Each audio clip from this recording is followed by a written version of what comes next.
እኛ ኢትዮጵያውያን በዚች ምድር ላይ ረጅም ዘመን ተመላልሰናል። እንዴት ኖርን፣ ለምን ኖርን ብለን ስንጠይቅ ለአያሌ ችግሮቻችን የመፍቻ ቁልፉን እናገኝለታለን። ለመሆኑ ተጣልተን ስለማናውቅ ነውን? ወይስ መብቶቻችን በሙሉ ስለተከበሩልን ነበር እስከዛሬ መኖር የቻልነው? በየዘመናቱ የነበረው አስተዳደር ለሁሉም ተስማሚ ስለነበረ ነው? በደልስ ስላልነበረ ነው?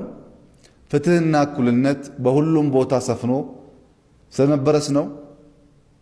እነዚህ ሁሉ አብረን የመኖራችን ምክንያቶች እንዳልሆኑ ሁላችንም እናውቃለን ብዬ ገምታለሁ። አያሌ ውጫዊና ውስጣዊ ኃይሎች አብረን የመኖራችንን ገመዶች ለመበጣጠስ ሲሞክሩ ለምን ጨርሶ አልተበጠሰም? ጠላቶቻችን በየዘመናቱ የጥላቻ ሐሳቦች በህዝቦች መካከል ለመንዛት ሲሞክሩ ህዝባችን እንዴት አድርጎ ተሻገራቸው? የመጀመሪያው ምክንያት ህዝባችን ሆደ ሰፊ ስለሆነ ነው።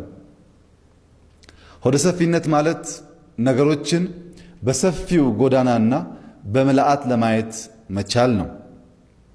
በትንሽ በትልቁ ወደ ግጭት አይገባም። ሰፊ ባህር የኩሬ ያህል በቶሎ አይናወጥም። ሰፊ ባህር የኩሬ ያህል በጥቂት መርዝ አይበከልም። ሰፊ ባህር የኩሬ ያህል በቀላሉ አይደፈርስም።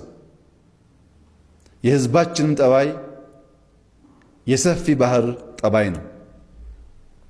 በትናንሽ ነገሮች አንድነቱንና ህብረቱን አሳልፎ አይሰጥም። ገዢዎችና የውጭ ጠላቶች በታትነው ሊመቱት፣ ነጣጥለው ሊያዳክሙት ደጋግመው ሞክረው ነበር።